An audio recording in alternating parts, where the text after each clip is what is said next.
Pinapili ko si Rodel kung anong gusto niya, 1,000 o leash.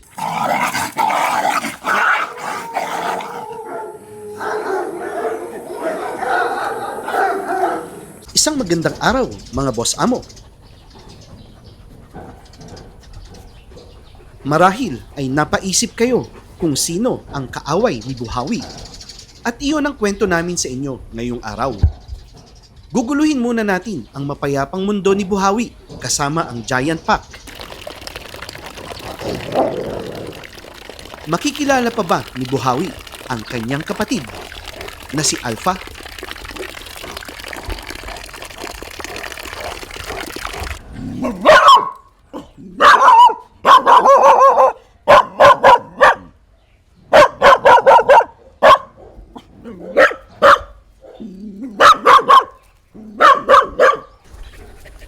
Si Buhawi ay isang submissive dog, kaya nakaisang kagat din siya sa akin. At isang flying Buhawi noong pinapakilala ko siya sa pack. Ang pagpapakilala ng bagong aso sa mga lumang aso ko, ang mga bagay na kailangan kong gawin para sa mga aso ko upang sila ay mamuhay ng isang normal na aso. Nagbunga naman ang lahat ng yon. Lahat ng aming paghihirap. Dahil sa ngayon, si Buhawi ay tanggap na ng mga giants. Walang giants ang umaaway sa kanya. Yun nga lang, dahil napakalaki nga naman ng size difference ng giants kay Buhawi, ay si Buhawi na mismo ang umiiwas sa mga giants na gustong makipaglaro sa kanya. Alam na alam ni Buhawi ang galawan. Dapat siya ay kalmado lang upang hindi siya pagtripan ng mga giants.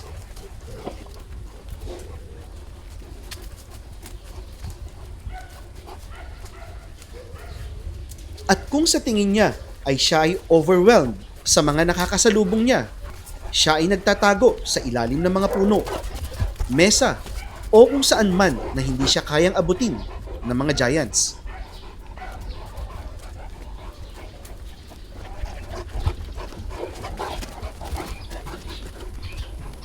Sa mga bago sa supero, si Buhawi ay inampun ko kay Rodel. Si Rodel naman ay nirescue sina Buhawi at Alpha. Ang tatay nila ay asong gala. Ang nanay nila ay namatay ilang linggo pagkatapos silang ipanganak. Ngayong araw ang takdang panahon upang magkita muli ang magkapatid.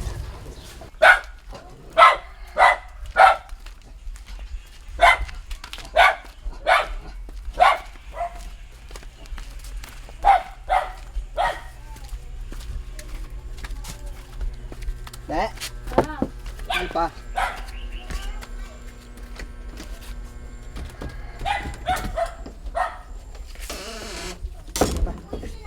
Ay magkano, magsha-shopping window.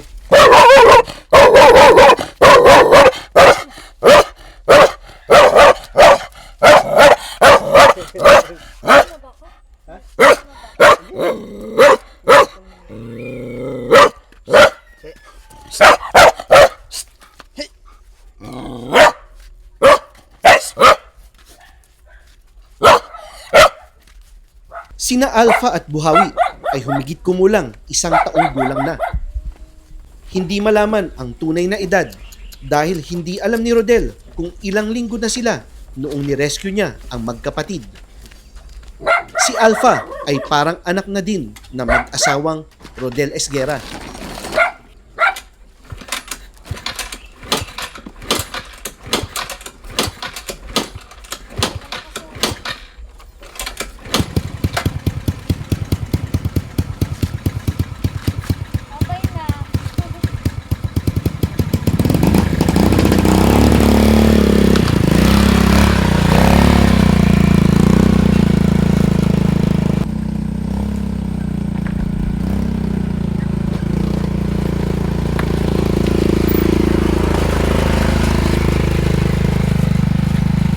Si Alpha ay sanay na sanay sumakay sa motor. Kasakasama ito ni Rodel sa mga pamamalengke at sa mga gala nila. Kung si Buhawi ay paa ang gamit sa paggala, si Alpha ay motor.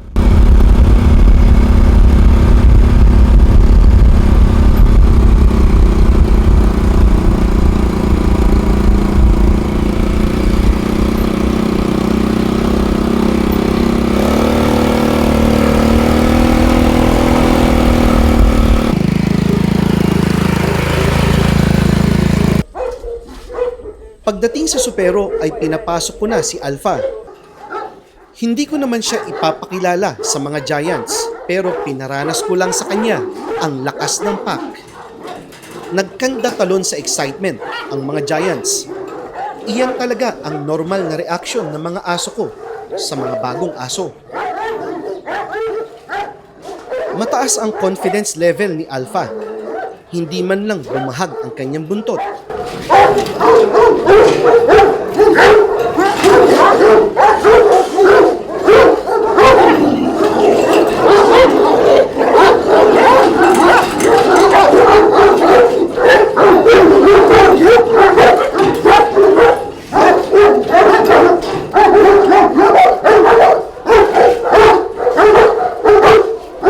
At pinalabas ko na rin si Buhawi. Siguro ay naisip ninyo ang naiisip ko. Sa kanilang pagkikita, sila ay maghaharap. Kakawag ang buntot sa tuwa at maglalaro. Para bang magkapatid na tao na matagal bago nagkita. Ngunit ako ay nagising sa aking panaginip. Oo nga pala, sila ay mga aso. Ang alam nila ay dominance at submission. At sa pagkikita ng magkapatid, si Alpha ang dominante at si Buhawi ang submissive.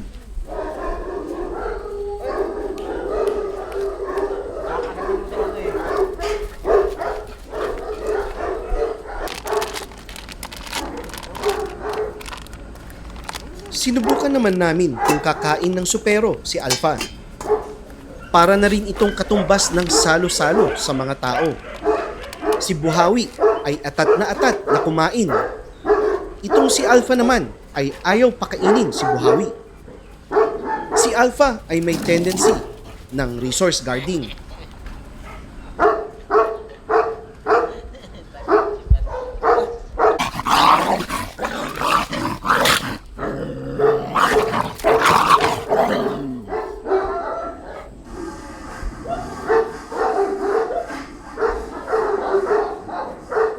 Sinubukan ko naman na ilabas si Asmus. Si Asmus kasi ay sanggandikit ni Buhawi.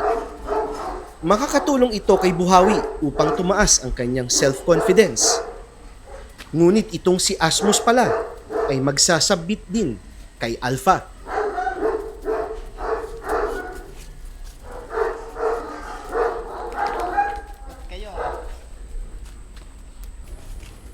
Mautak itong si Buhawi. Dahil si Alpha ay distracted kay Asmus, sinimulan na niyang banatan ang tibog. Si Alpha man ang pinakadominante sa tatlo. Si Buhawi naman ang pinaka-madiskarte. Simot.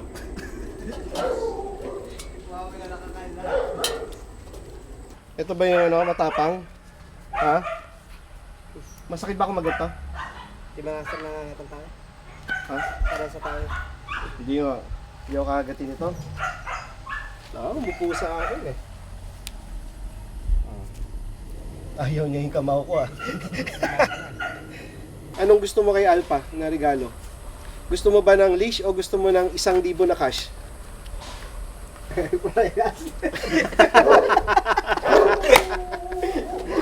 Ano gusto mo? Mamili ka isa lang. Gusto mo ng leash o gusto mo ng 1,000 na cash? Gusto mo? Leash? Ayaw mo ng cash? Duda ako dyan. Sure ka, leash? Pwede ba parang Mas maganda to. Oh, mas malaman. Mas malaman. Mas malapad. Ito. Teka. Ay sus, mabait nga. Ba't naman ganito, Rodel? Payat? Wala sir pakain eh. Oh.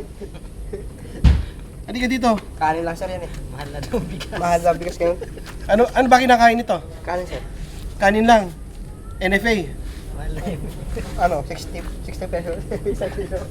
60 per kilo? Nakakailang kilo siya? Kunti lang sir, wala pa isang kilo. Ay, wala pang kalating kilo magabot. Yun lang ang pagkain niya.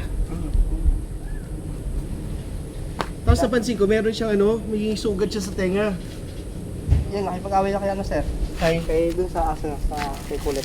Nakikipag-away. Okay. Mayabang ka pala, ha? Siya ang pinaka-alpha doon. Siya yung siya yung pinaka-tarantado doon. Oh. Okay. Lahat ng babae sir ng aso, binabantayan yan. Ah, ganoon. So, chick boy, ha? Chick boy. Parang yung amo. Parang yung cameraman.